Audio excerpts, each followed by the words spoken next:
So what's the score? Yes, what is the score, please? What? It was a serious question, actually.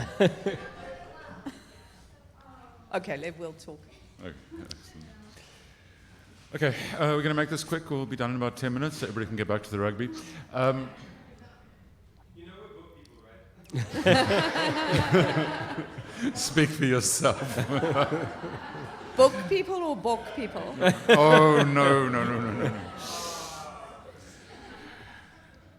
Good evening, everybody. My name's Mervyn. I'm the Festival Director of Open Book, and every year at the festival, just about every year at the festival, I do this thing which we call Director's Cut, where I chair a panel with 3 people who we are struggling to program in other ways because their books are really kind of random and we can't find a slot for them, and then I just go, okay, fuck, I'll sort it out. That's not true. This year, I generally read a lot more fiction than I do non-fiction. I need to be careful about what I say next because there are a couple of writers in the audience here who have published books this year. So let me just go. These are 3 of my favorite books of the year. There are others which may or may not have been written by people in the audience. And they're all non-fiction, which has been interesting for me. I'm just going to very briefly say a couple of things about each of them because they really are 3 very, very special books, and it is an absolute privilege for me to be on stage with these 3 wonderful writers. Starting at the far side, Lesedi Molefi, who is at one end of the writing career. This is his debut book. Let me do that, rather. This is his debut book, Patient 12A, a memoir. It's always good when it tells you what it is on the cover. A bit of an issue with Hedley's book around that, but we're going to get to that. This is a absolutely phenomenal debut. It is written in the form, partially in the form of a diary, covering Lesedi's 25 days, which he spent in Akiso in Joburg, dealing with mental health issues. Each chapter has got parts, obviously, of things that went on that day during his stay in Akiso, but then it is interspersed with memoir, with reflective writing, and all sorts of other things. And it's structurally amazing, and it is a beautiful, beautiful book, which I know is going to, already has meant a hell of a lot to a lot of people. So, yeah, well done. Thank you for this. Thank you so much, man.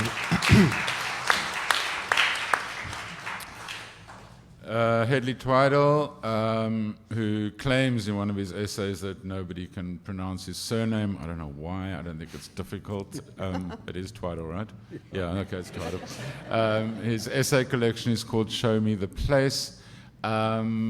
It is quite simply the best collection of essays that I've read ever by anybody. I think Hedley has taken the bar, taken it up, and somebody's doing weightlifting in the front row. I think that means that they agree with me.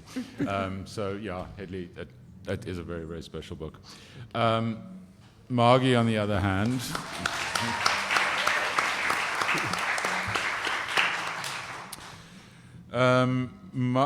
there's a bit of a trend here. Okay, we've also got Love and Fury, a memoir. I didn't actually notice this. We're getting more and more descriptive covers. It's amazing. It's really good for booksellers, though, because you're walking around the shop and you go, ooh, it's a memoir. Why is it in fiction? Anyway, Margie's book, Love and Fury, came out earlier this year. I had the privilege of talking to Margie at the launch of the book earlier. So what I thought is I'd just invite her back to ask the same questions to see if she was actually being honest with me first time round. No, you know me well enough to know I won't remember anything. So Exactly. Margie is, of course, very, very well known and celebrated both in South Africa and abroad as an amazing crime writer. And this is something very, very different. Obviously, it is a memoir, although it does have some things in common with her crime writing, which we'll probably talk about a bit later. It is beautifully written. It starts off with her contemplating suicide. It is incredibly honest, brave. Brave is a word that is completely overused in terms of memoir writing, but this really is like Lesedi's book, and it is an absolute gift of amazing writing. So I'm kind of really fanboying here with all three of these wonderful, wonderful writers. So yeah, give it up for all of them.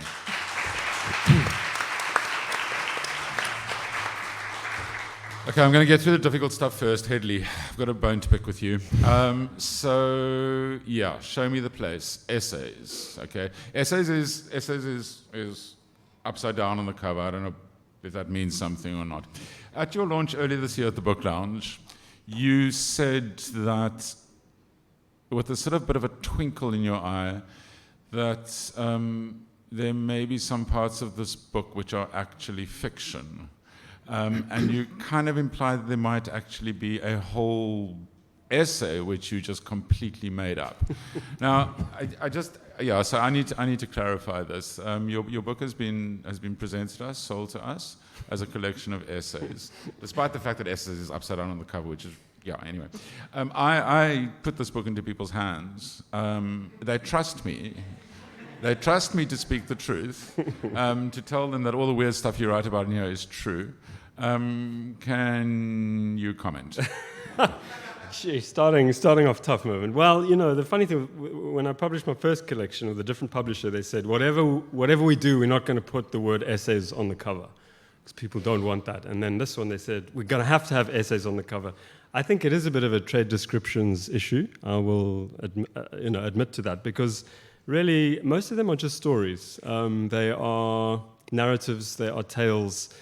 Sometimes they're a bit more reflective, and I guess that makes them essays. But it's a tough question you're asking, because I think all forms of writing, all prose, is chopped up bits of life, rearranged. A certain ratio of what you could say is imagined to what's received produces a novel, if there's more imagined than received, and a certain amount of received to imagined produces nonfiction. But those ratios can be messed with. So let me say that this spans the spectrum, because there's one piece in here about my quest to find Rhodes's missing nose, which is absolutely 100% nonfiction, 100% proof nonfiction, because it went through a fact-checking process at an American magazine, which was a surreal experience in its own right. I have about 10 email chains with me insisting that I really did see Rhodes's collection of stone dildos from various African sites, which he collected, by the way, and them, wanting me to prove it. And anyway, every single fact had to be checked in that piece, so it's 100% nonfiction. On the other side of the spectrum, there's stories that have everything happened, Mervyn. Everything happened. It just didn't necessarily happen in that place at that time with those people. There's so much subtext going on here. I just had Let me put it that way. Are you? I don't know, when you say that and you go, it happened, Mervyn, it's like with commas, feeling slightly uncomfortable and touched, but that's okay. So the interesting, this is actually really interesting what you just said about I always want to call it the nose. What's it called? The essay, which is Despite His Face, right? So when I first read this collection, this was before your launch, I read it as a collection of nonfiction, as essays, and I thought it was absolutely brilliant and amazing, whatever. Then when I'm rereading it now in preparation for this evening, and I've got this little thing in the back of my head going, not sure, is this nonfiction, is it fiction? What is interesting for me is how that completely shifts the reading experience, right? And particularly if when I was reading it, I couldn't help myself play these games, if I had to pick one which I thought would be fiction, it was the one that you are now claiming to be entirely non-fiction and have gone through American fact-checking, okay? But because I really did not believe that, once you planted the seed of fiction. I was, yeah. Well, that's the strange thing with writing. I mean, fiction, non-fiction, it's very binary, Mervyn. I mean, I'm more of a non-binary kind of writer that way. But, so the strange thing with non-fiction is that sometimes... the queer points. Sorry, you gave me a hard time. Honestly, sometimes you find yourself leaving out things that really did happen because they will stretch credibility and destroy a sort of contract with the reader because they're so outlandish. So there's many things that I left out. But, I do think there's ways of engaging the real that are not realist. So, I will just say that one of the pieces, which is about going to a conference in Brazil and all sorts of bizarre things happening there, I was very immersed in reading Rachel Cusk's Outline trilogy. Now, what happens in that trilogy is very interesting because there's a female narrator. She's traveling through the world, and as she goes, people are continually telling her these interesting, fascinating stories from their own life, very personal. You never hear anything about the narrator, but then gradually, by the end of the trilogy, you realize these must all be stories from her own life.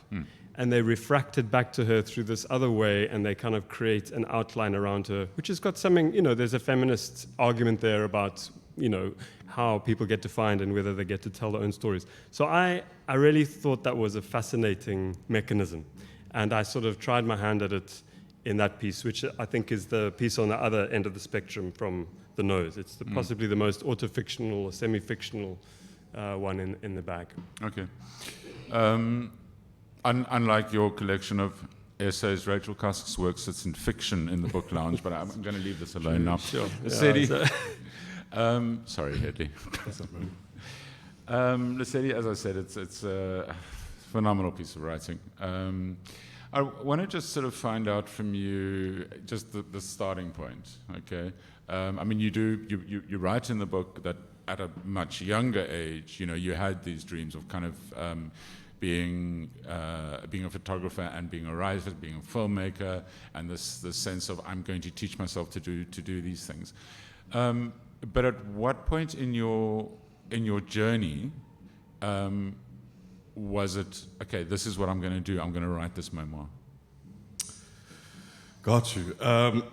So please forgive me. My English data bundles usually run out at like 5 o'clock sharp.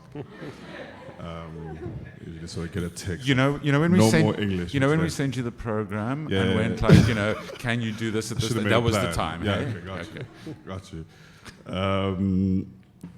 Yeah, that's an interesting question. I kind of always felt like I almost couldn't get away from writing, like in a sense, right? Like even when I was kind of, just even before I guess I knew that it was something that I would one day publish.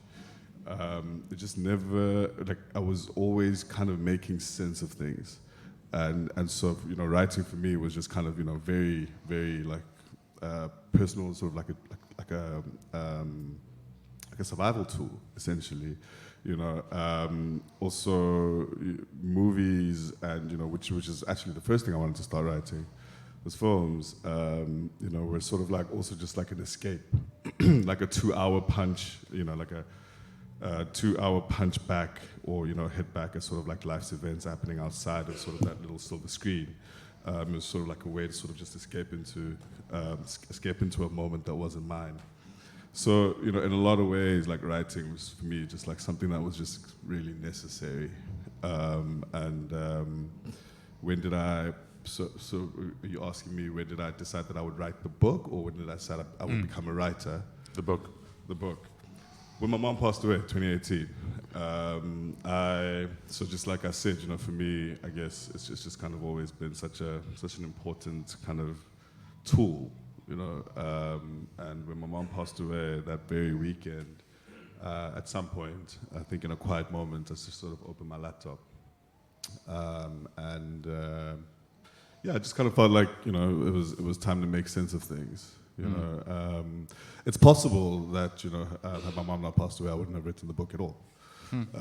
So yeah, it was definitely after that. So it was also sort of like a grieving part of my grieving process as well. Margie, as we all know, you have a long and incredibly successful career as a writer of thrillers, as a crime writer. What was the impulse to write the memoir? When did that happen? Why? It's a big jump for you. There she is, in Kanyezi. She was then working at John. Lesedi's slightly confused because Nkanyezi works for Pan Macmillan. Yeah, she was. I mean, Lesedi's publisher. So part of it was, I'd also had a big kind of break and crisis in my life, or they'd all sort of accumulated. And you can have like mini breaks and mini fractures, and then suddenly really the sort of tectonics are not working anymore. And I think the fiction I had done, all of that was ways of working out profoundly private and personal questions and political ones in the world. So I'd worked out a whole lot of ways of doing them. And in a way, those novels kept a distance between me and the world, the South Africa I had returned to. And I had such a simple question when I came back to live here in 2002, I think it was, is why is it so violent? So I'm very slow, so 700,000 words later, I sort of had an answer. But also that the trauma and the rupture of living in a complex country like this one, with so many fractures, so many things that needed to be metabolized rather than integrated. Somehow, it, in my own life, kind of shattered at the same time. They felt entwined, enmeshed. And I had never thought of writing memoir, actually. I mean, at all. And he was my publisher. They said, you know, it would be interesting. Your life is interesting. How you've done these things are interesting. Part of it started from that, but also part of it was trying to make sense and realizing always what I had written was a rupture in myself. Experiences of violence, trying to witness it, trying to make sense. And so then, but it took me quite a long time because one has to make sense of your life. And of course, one's life, my life certainly is senseless. You know, there's sort of, you know, you just kind of like make it up each day.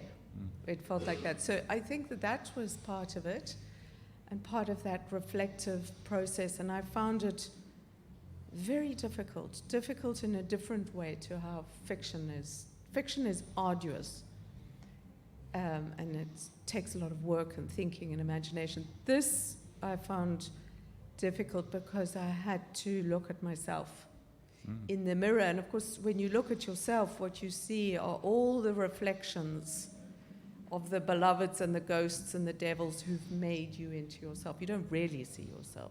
You can't. So it was a way of putting that together, and then, you know, to write a woman's life is political. It's always political, and I've lived a political life. But the intimate experience of how one's body is made, how one responds, all of those sensations, to get down and try to describe it, and it seems as natural as air. How to be a woman, how to be a white woman, how to be a white woman in this country and doing the things that I did. And that's what I wanted to get to, that texture of the everyday. That to me is the most difficult thing to capture, because it seems like, what are you capturing? It just seems like common sense. But of course it's not common and it's not sense.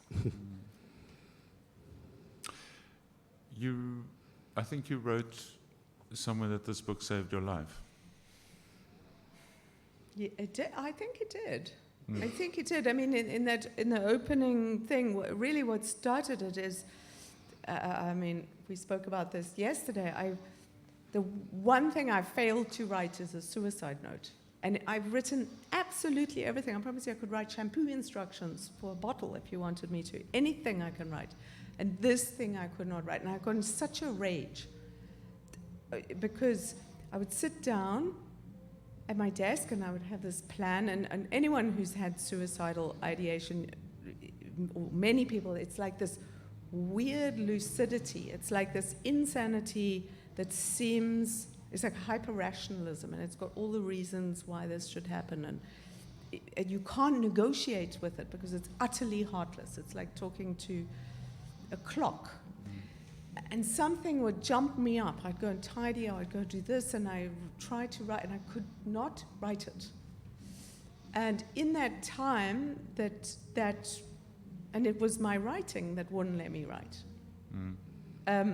It bought me the time for other people to intervene, and for just the sort of delay enough to happen for feeling to come back to the rationality. That's how the me part could return and sort of soften this I that was going enough, like a sword. Lesedi, you said, no, I think you said 2018, you opened up the laptop. It is 2024 now. Okay, that's. You sure? That's quite a process. Okay, and I'm wondering about how you navigated putting this together, putting your story together. How difficult it was for you to dig back to those 24 days, 25, sure. 24 days, and then within that to find the space to reflect on essentially your entire life leading up to that. Talk us through that a bit. I have no idea, really, kind of how I was able to kind of, I don't know, like string it together. Sometimes it feels like it's sort of like three different streams, right? It's sort of like what's happening then, it's memory, and then it's kind of like just like internal thought. You know, a lot of it was sort of revisiting of the material itself, and just kind of like chipping away and adding a bit, and you know, kind of rediscovering certain memories, and then reopening that laptop, you know, essentially, right? Like sort of something would happen, you know, like I often repeat this, you know, like a Whitney Houston song would come on and it would trigger memories of my mom, you know, and it would sort of hurtle me back to a moment in time, right? And so then I'm in some ways like I'm back there again, you know, and I'm sort of living it again. And listen, like nobody knows me quite like my notes app in my phone, right? Like that's where so much of it happened, you know. It's just kind of like, oh wow, do you remember this? Do you remember that? You know, talking to my sisters as well. But in terms of what happened at the clinic, you know, DBT, dialectical behavioral therapy, is really like so much of it involves writing. You know, you write about what's happening around you. They sort of like first day when you get there, they kind of give you a book, and it's called My Journey. And so much of it involves kind of, you know, grounding yourself, you know, in the moment by sort of, you know, writing about small details in your space, small details around you. So that was an amazing resource for me in terms of writing what was happening at the clinic. I was able to turn to those notes quite easily. And sometimes I struggle to read my own handwriting, man. Like I can't, you know. But for the most part, I think the most important details sort of came through. And oftentimes I just kind of needed a small reminder of a particular moment to sort of like open up, you know, sort of the floodgates. And then, so yeah, the internal thought, it's interesting that, you know, it's kind of always there. You know, you sort of, you know how you feel about a particular moment. And I thought a lot about staying true to who I was in 2016. You know, so kind of, like what's happening here? Like who's telling the story? Is this 2016 Lesedi? Is this 25-year-old Lesedi? Or is it 32-year-old Lesedi, 31-year-old Lesedi, 7 years later, telling the story? And And I really did try to sort of stay faithful to the emotions, to the, you know, to kind of what I was feeling at the time.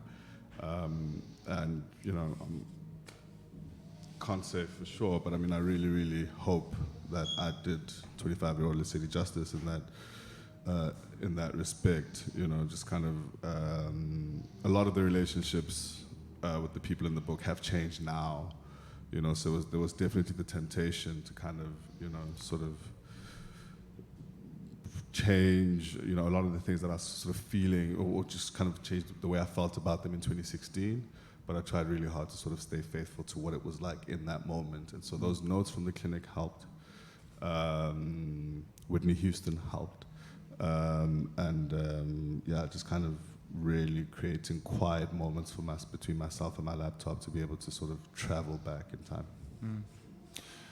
And the structure, so writing the book as a sort of diary form, Right. but with so much more. So using that as a very broad structure, and then, you know, day one, contains day one at the clinic, but also everything else, which you get into. You know, there's the reflective writing, there's the memoir, there's whatever, but there's this overarching structure. Was that the thing from the start? Yeah, it felt that way. It's actually one of the first things I discussed with Hedley, you know, my editor. I was like, kind of like, so the intention for me was to invite people to come along with me, to travel along with me, you know, and so I really wanted to sort of immerse people in the clinic for a number of different reasons. One of them being, you know, I guess like on just such a basic level, I just know that many people will never be able to access that kind of quality private healthcare. And I wanted people to sort of get us at least a sense of some of the tools, you know, just kind of, I don't know, just trying to like hack into it and kind of bring it back out with me, you know. But I really wanted people to sort of experience, there was this courtyard over there where I think a lot of the healing happened, a lot of the working through the shame happened, a lot of the working through our most difficult experiences happened. Outside of, you know, sort of our therapy sessions, it was really that small community of chain smokers in the courtyard that helped each other, so that sort of like carried each other through that experience. And so the 21-day structure was first and foremost about that, about those people, you know, about sort of this cross-section of ordinary South Africans trying to survive life and trying to work through the trauma of being an everyday South African alongside each other, was a huge reason why I wanted to sort of structure it in that way, where you're kind of walking through the place with me and tasting the badly salted food with me, you know, and getting a taste for the conversations we were having along with me. Yeah, I sort of wanted the reader to come for the entire journey. And also just kind of to get a sense of, I don't know, man, you know, every good step and every misstep, every moment of kind of clarity, you know, when it landed, when it hit, you know, moments of kind of confusion and not knowing what was going on. I think those are all crucial parts of the healing process. Those are all important parts of sort of like a very human sort of texture to add to the process of trying to answer big questions about yourself and about your life and about your family, is getting it wrong and sort of beating the shame that usually comes along with that. So that was also important, just kind of, you know, people coming along with me and seeing how even my ideas of myself, my idea of my world and the people around me changed consistently over that 21-day period. And those are some of the reasons why I wanted to structure it in that way, to sort of invite you to kapa me. How do I explain that? Yeah. Like, just come along with me, you know, yeah, through this process. Okay. Hedley, one of the essays in your collection, which, I mean, they're very different, and there's very different places that you go. But the essay that you write about your mom's dementia was, I mean, it was something that there was a lot of familiarity there for me. I've been through, similar process, although I think it's also very different, whatever. But it felt to me that there was a lot of your writing is quite funny. A lot of your writing has also got there's a kind of a curiosity and a playfulness and all sorts. That essay felt to me like you were digging in a little bit more than the others, and I was just wondering if you could share a little bit about that and whether that was more difficult for you to write. There's also there's a line a line in there somewhere. See, I have notes where you say, when you're writing about your mom, you go, "There are details I don't want to record," which says so much. Yeah, thanks, Mervyn. And yeah, as my co-panelists are speaking, a lot of what they're saying is resonating with me. The idea of being true or honoring a younger self. I mean, I was 18 when my mother was diagnosed with a very aggressive form of Alzheimer's. And I hadn't even really thought about this condition before. I was just starting my life as an adult. And it was an absolutely... we often use we often use the idea about something being beyond words. It's almost a bit of a cliche, but I mean, Alzheimer's, it literally does take you to the end of language, to the end of speech, and it just exploded in my life. Like I didn't have any tools to reckon with it. Neither did my father. It was absolutely wrenching and cataclysmic, and it took me an enormous amount of time to assemble that piece. I sometimes think of this kind of nonfiction as like a cairn of stones that you slowly put stones down. And one of the satisfying things about writing, or I should say one of the satisfying things about having written, because there's nothing satisfying about writing, but one of the satisfying things about having written is that you can look at a piece you've written and with an kind of X-ray vision that only you have, you can see where all the bits came from. So you can kind of carbon date it, and I can see some of those sentences are 20 years old. Some of them came from my mother's eulogy. Some of them came from letters I wrote to my father when I was trying to just tell him, how I felt. My father and I never spoke about it once. It was only via letters. It was a very old school relationship.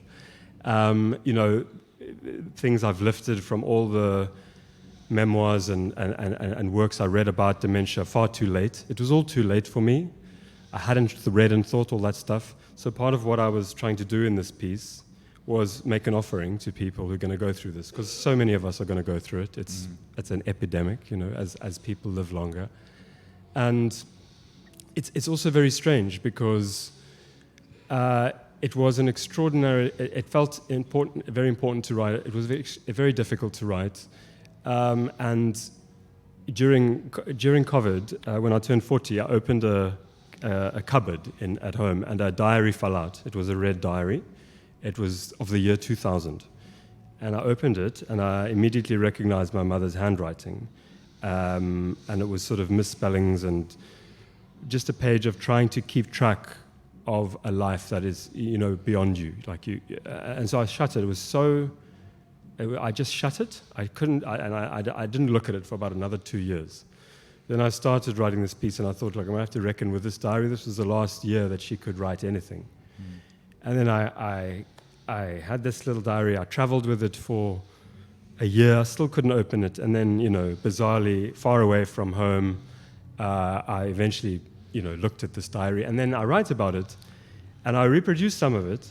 And then it's such a strange thing, because now I'm writing things I could barely read for an audience of readers I barely know. I'm putting that there, and I'm not a very oversharing kind of person, but and I couldn't even look at it. Now I'm talking about it on stage with you. So it's interesting to think of that whole emotional movement, which has a lot of ethical questions around it, because people who go through losing their memory, they can't contest your version of them.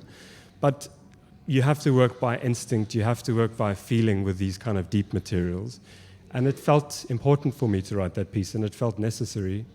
And I'm glad that I did. And I find it almost strange how I can speak about it now, even though, when I was living forward rather than understanding backward, when I was living forward as a 20-something-year-old, it was unbearably painful and unthinkable, literally unthinkable to me. Yeah. As somebody who, as I say, there was a lot of familiarity there for me. I found that piece intensely moving, but I also think there's an incredible beauty in the way you captured certain things, and it is such an incredibly personal thing. And at the same time, as you said, what did you use the word pandemic or epidemic or something? It is becoming more and more commonplace, but we don't have the tools. So I think it's an incredibly important piece. Margie, in terms of putting the memoir together, I mean, there's a structure to it which feels almost like it's borrowed from well, it's like a crime writing structure. I mean, you've got 77 chapters or something like that. Oh, really? Yeah. Okay. No, I believe you. 77. Oh, yeah. wow. 277 pages, 77 chapters, that is 3-point-something pages. But yeah. Is that reflection of the way you wrote it? Did you write it in short, sharp bursts? No. Or was the structure something that kind of came later? Structure for me, actually, even in my crime novels, I have no plan. But the structure, the architecture, perhaps, is a better word, closer to how I think of it. The architecture comes as the writing happens. And I relate very much to what Hedley was talking about things that are unsayable, and then the journey is towards the borders of language. You write beyond the border of language. And in many ways, that's the area of experience where I've been most interested, is what lies at the border between what can be said and what can be not said. So a thinker who was very influential in how I've thought about all my writing is Elaine Scarry and her book, The Body in Pain. Because when we're in pain, there is no language. It destroys the capacity for language, for expression and stuff like that. So what has been fascinating for me about the idea of witnessing, if it's others or one's own, is how one brings language to a place in which all meaning, and therefore all language, was obliterated.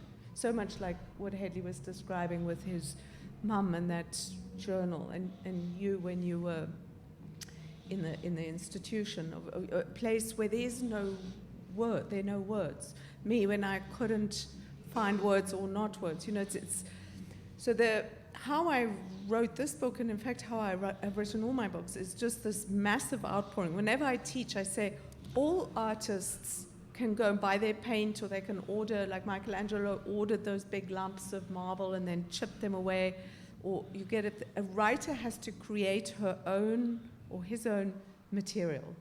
So that first outpouring to me is finding what the material is, and then you start to work it and to shape it, and it's a process of distillation rather than cutting out. And I had thought to do it in a sort of linear way, like top of the pops, greatest hits type of thing. And I realized what has shaped my life is a permanent sense of being unhomed, of a kind of homelessness in place. Lesedi and I were talking about this as moving in childhood and throughout my life. And then the sense of homelessness in the self, which I think is a good description maybe for despair, where you cannot feel at home, you cannot settle, you cannot lie down, you can't find solace. There's nowhere where your back doesn't get that twitchy feeling, except maybe when you're writing. And then the structure came and goes I think it starts in London, where I was born. My first daughter was born. I was married for the first time into Namibia, South Africa, New York, Cape Town, back to London, sort of vagrant that I am. And that was the kind of architecture of it. But what I realized when I was writing is it's this question of memory and veracity and being faithful to yourself. I had this epiphany that memory only ever happens in the present. Memory is not a piece of the past. You remember things only now, whether it's when you're tiny. And I remember being in the Guggenheim Museum in New York, which is that incredible spiral. This is Guggenheim, or the Museum of Modern Art. And I realized the spiral for me is a perfect understanding of how to write the self, how to write time, how to give solace to your younger self in a way, which is what one is doing with life writing. Because you can be in the same place, you can look down, but you're above and you can look where you're going. And that spiral helped me breathe. I thought, okay, I can see the circling around, but you always return to a different, and that was how I started to understand memory. Of course, I'm a total spy, like all writers. I've got journals on like everybody, including myself. So you have those bits, but those are artifacts. They're as fictitious as if I found a rock implement. It's a thing that survived through time, and if you move all the time like I do, not that much survives. But it's different to a memory. Because each time you hold that thing or do that thing, you have a different relationship to it. So what I stayed with is the thing I find most complex, which is the body, and how to express this thing with inexpressible thing. And that way that memory and how it carries, how it is carried, was a way for me to find those things. But of course the consciousness, and I started in, there must have been something going on in 2018, because I also started. Then it's like you return to yourself over and over again, or you turn to the other people in your life. But what I found happened incrementally over that time is, as I came to understand what had happened and how I was remembering things, I got far more compassion and understanding for the other people who have thwarted me, let that be noted, but also for myself and the way that I've held myself together in this kind of ladylike way. So there's a kind of dissolving that happens for me, for this kind of writing. It's interesting you talking about memory in terms of the present. And I mean, Hedley, you've got a line in your book, which I'll probably misquote, but it is about memory, function of memory being a predictive one rather than a going back to the past, which I found interesting, and also in the context of this kind of writing. Yeah, and also that memoir is, in a sense, and it's not only or rarely a backward-looking act, it's an exercise in how you want the world to be remembered in the future, you know. So it's very tricky, but I like Margie's metaphor very much because, of course, just at a technical level, when you're writing this kind of work, you're using the word I, but sometimes the I is the I when you're 18, and sometimes when you're 25, and sometimes it's when now, and sometimes it's just the sort of conceit of the I writing the essay. They're all occupying the same particle of language, but they're all at a different place on the spiral, you know. And to me, that's what can give this kind of reflective nonfiction in the writers I admire this power, because it's got so much sort of perspectival places to reflect between those different nodes of a life, you know. Which also goes back to what Lesedi was saying earlier about that desire to stay true to the I of it at a different point in your life, as opposed to the I now. Yeah. 100%. I mean, also, you know, for me, it's also interesting because, you know, there's so much conflict with these different I's, right? Like with these different versions of myself over the years, and that's what suppression is, right? Where it's like so many memories were suppressed. because they just couldn't be felt safely at the time. So now there's also kind of this sort of recalling, this kind of, you know, of sort of a former self, or sort of like, you know, a child self, and sort of like, after being in conflict with you for so long, you know, and needing you to be suppressed, you know, all of a sudden now I want to write a memoir, hey, pop out, you know, it's like, it's that, I found that quite difficult. You know, it was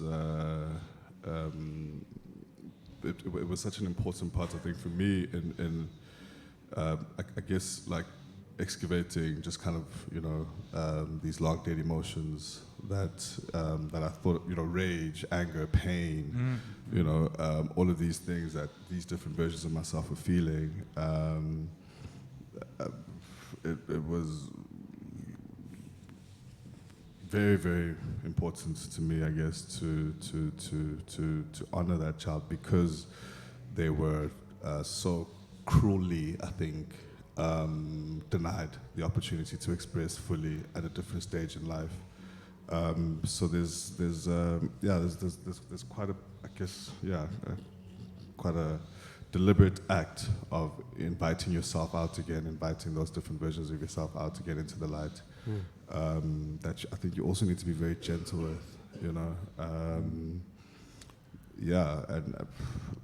you know, it's interesting what Margie, you're talking about, sort of like, you know, finding compassion for the people around you. Interestingly, you know, I had this book been published 2 years ago, I think it might have been a different book. You know, had I published 2 years from now, it might have been a slightly different book as well, just because, like you say, you know, memory exists in the present.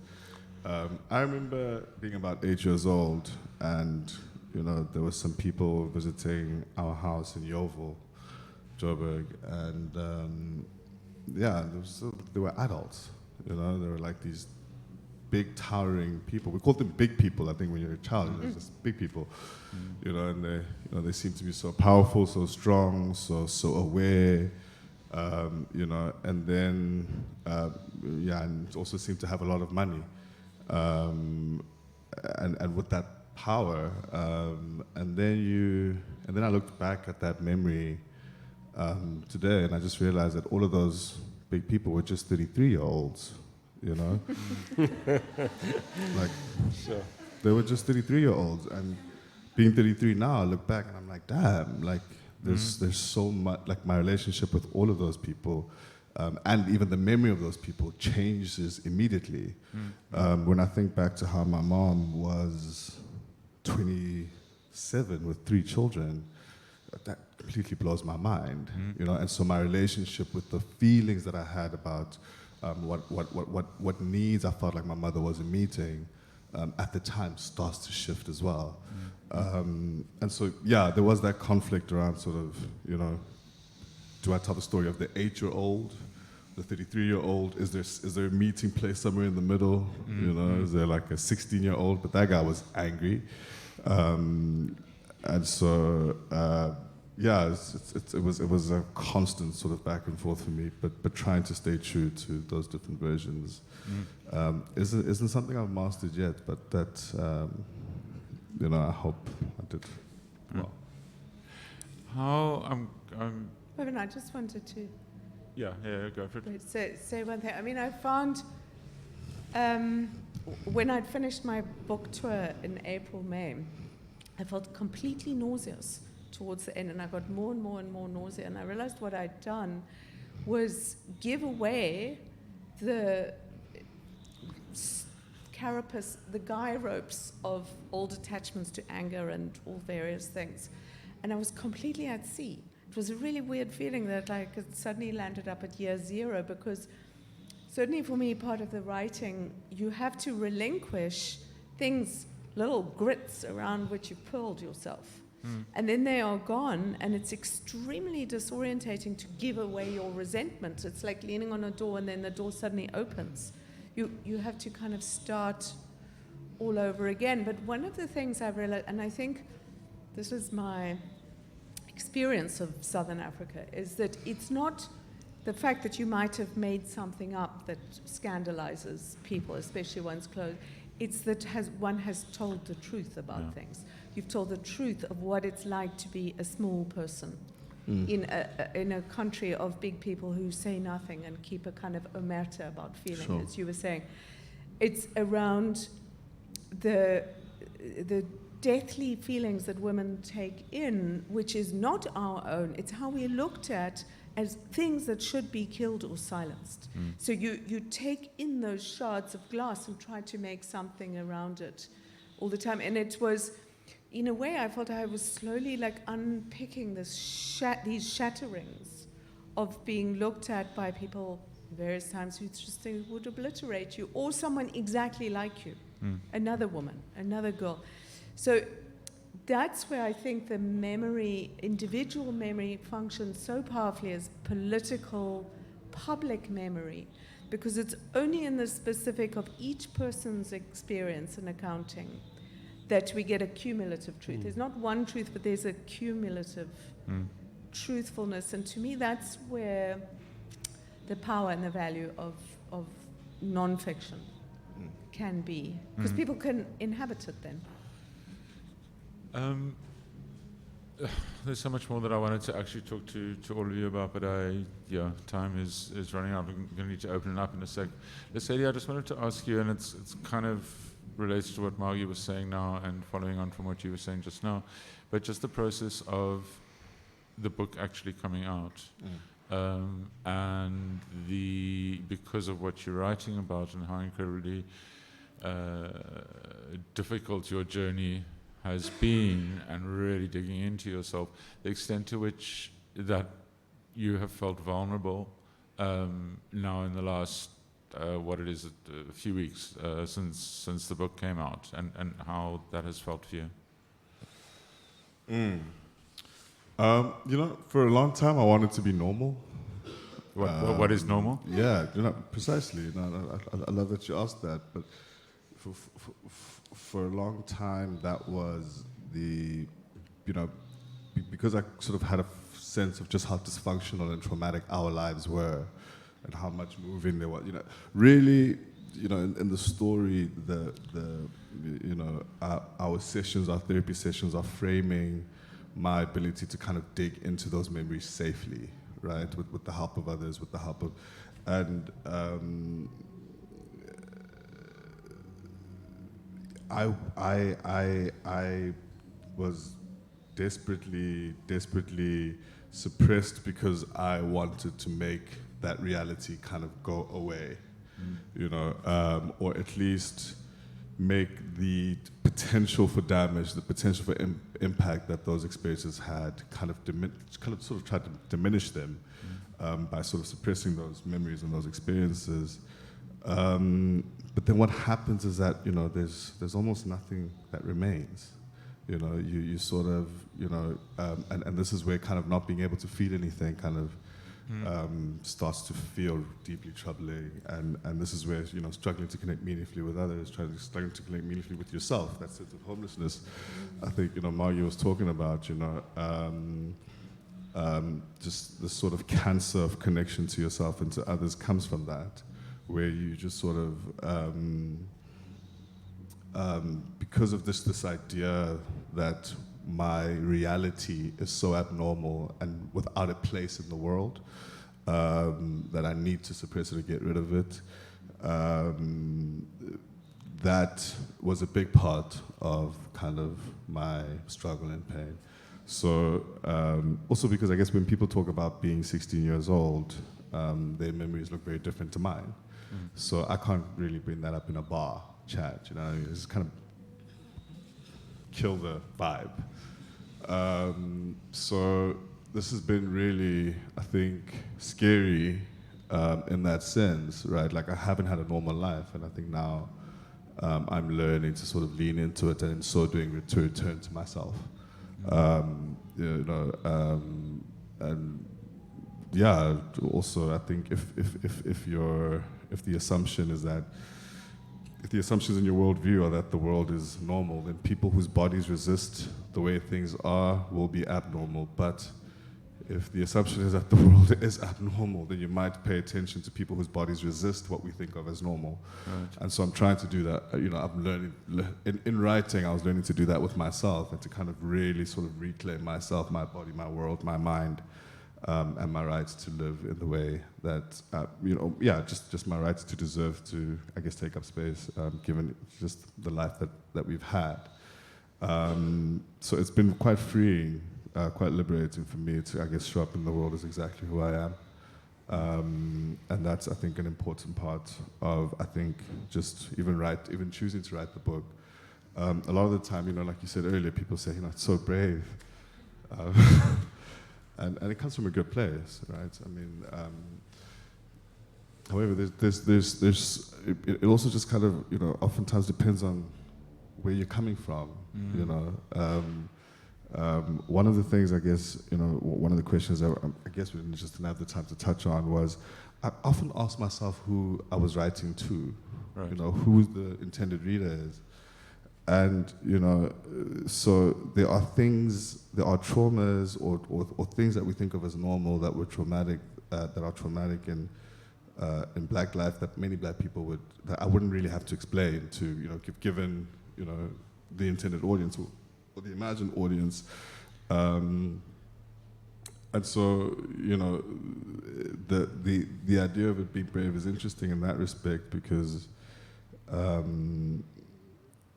this is just the fact of it, man. We are living through deeply painful, deeply traumatic times, and for many people, there are many, many people walking alongside us every single day who have suppressed it so deeply as a measure of survival, right? We're just trying to get on with living every day. And so in order to be able to do that, we have to squash how much pain we're actually in. And so, for me, I guess, publishing it is in a lot of ways, honoring, just kind of returning to myself, being able to kind of walk in the world as who I am, and also kind of, hopefully, just kind of reminding others that they can do the same. That's beautiful. Okay, I've left about 3 seconds for question time. But unfortunately, I have a position of responsibility, so nobody's going to... Actually, they will shout at me if we're going too long.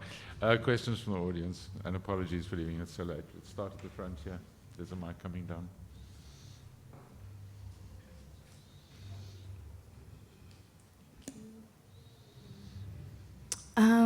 My question's for Lesedi. I don't know if it's a question or if it's just... Maybe afterwards I can show you the iPhone Notes app, and then maybe that's the question that I've written down. But I wanted to just reflect this back to you that, so my sister friend Gabaza sent me here. I didn't know who you were, your name, nothing. And I didn't plan on coming to Open Book Fest this year because I didn't think I'd be in Cape Town. But since I left Akiso, so this was 2023, there hasn't been another patient that I kind of out loud heard say that that was maybe something that they'd experienced, or that's a place that they'd been, or a courtyard that they'd been. But I'm really looking forward to reading your book because I've really been struggling to alchemize my pain. And I find myself to be patient 4B. That's what the Notes app says. So what I wanted to ask you was... We should have like a gang sign or something. Yeah, we really should. I'm trying to get to the question. I know earlier everyone was shouting at my nails, we have to hurry up. Okay. My question is, what does it look like for you when you're writing compassionate self-inquiry? Like I heard you say that, but what does that feel like for you when you're having that moment of compassionate self-inquiry? Even if you can't describe it, you can, I don't know, you can maybe write in the Notes app and answer at a different time. But just hearing you say that compassionate self-inquiry reminded me of my notes and my patient 4B, and it would just be really, I just wanted to share that, so. Yeah. Thank you. Oof, such a great question, man. You know, like, it's so. I actually talk about this quite a bit in the book. Hope you enjoy it once you do come around to it. There was a question someone asked me once about play me a song, and I was like, they said play me your favorite song, and I was like, no one has one favorite song, first of all, okay. And then, you know, they were like, no, like just play me something you wouldn't play for anybody else. And, you know, I kind of brought out that playlist. You know, like we all have that playlist that, you know, we don't just bring them out on the aux. You know what I mean? Like on a road trip. I think that's compassionate inquiry, right? It's like, what do you sound like when no one else is around? What does it feel like to be you when it's just you in the room?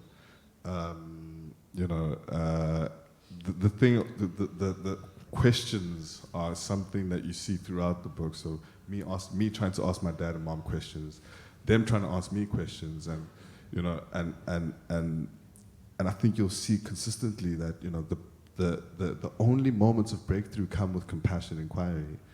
You know, even when it's just asking, what's your favorite song that you don't play for anybody else because you're afraid you'll be judged for your taste in music?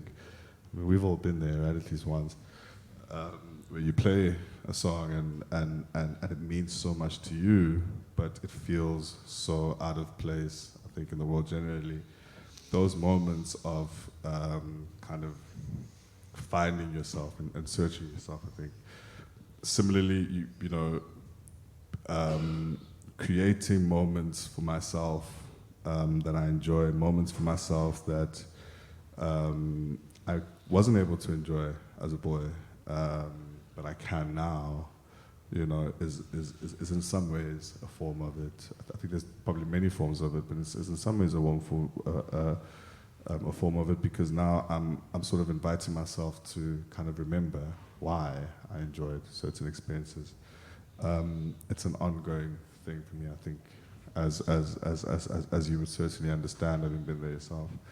But those are, I think, just some of the ways that, you know, you can find sort of compassion for yourself. They're really quite random, and they don't sound like a therapy session, you know? Yeah.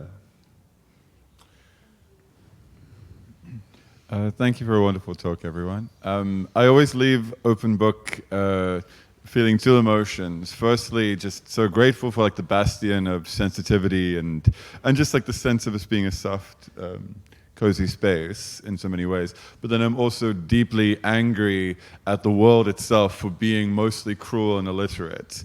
Like, just this space feels like such a, that's what people can be. And then we enter our society or the world at large. And that. So do you ride from a sense of like wanting to change the world or wanting to make it more sensitive or wanting to make change in the world? Or is it, as like W.H. Auden said, poetry like makes nothing happen. It's in like the valley of its own making and that kind of thing. Like when you write, do you really want to change the world in some way, or is it just to make a space of safety, you know, if that makes sense?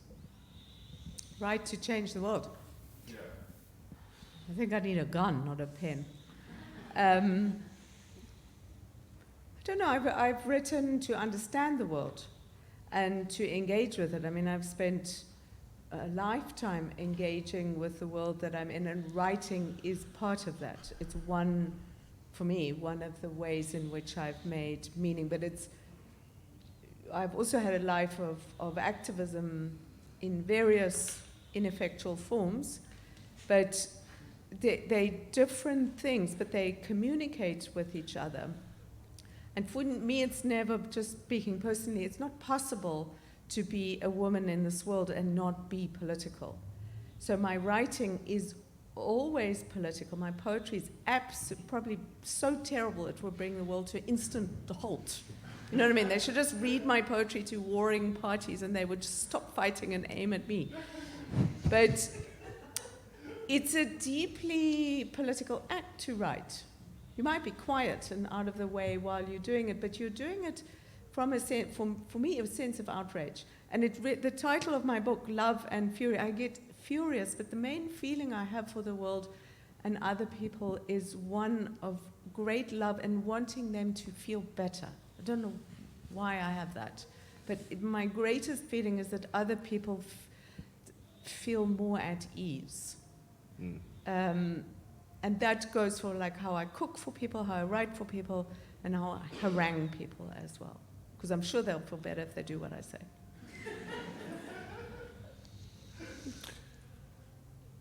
We're going to have to... Hedley, quickly, Writing to Change the World. Your next book? No, I mean, the sub-theme of this whole book is about other worlds. It's about worlds that... It's about the attempt to imagine better worlds, but all the pitfalls that come with that. Because when you get to the question of utopia, you know, whose version of the good are we dealing with? And what happens to those people who don't agree with your attempt to change the world? Because in a sense, you can see the 20th century as, you know, a series of horrifically failed utopias, whether it was Soviet communism or fascism. I mean, they were utopians to their own minds. So, you know, in one sense of me has a slight skepticism about the sort of let's start from nothing and reimagine an entire world. It can be a very dangerous thing. It's got to do with power and imperialism at the same time.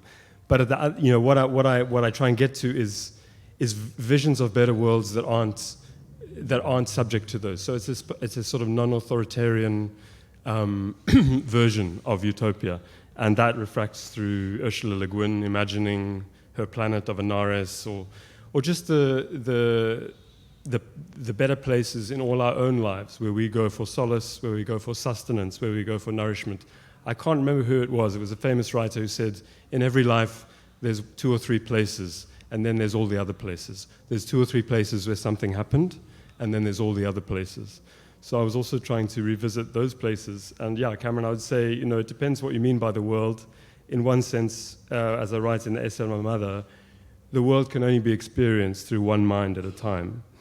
So given that I'm interested in literature and writing as a technique of interiority, of bringing an intense communion with another mind, the sense of changing someone's mind, changing someone's psyche, changing the way someone approaches the world is indeed changing the world. So, you know, that's the version of it that speaks to me. Yeah. We do now actually have to stop. I'm going to close off with one thought about that. I think anybody who writes to change the world ends up writing really, really crap. Okay, it comes from a wonderful, wonderful place, but it leads to crap writing. I know that the 3 books that we've been talking about here this evening, all 3 of them are imbued with such beauty, vulnerability, amazing writing, that they have and they will continue to change individual people through the experience of reading. And if you're changing people, you're changing the world. So it's not written for that, but that's what it does. Thanks very much, everybody. Get these books. Thank you, Mervyn.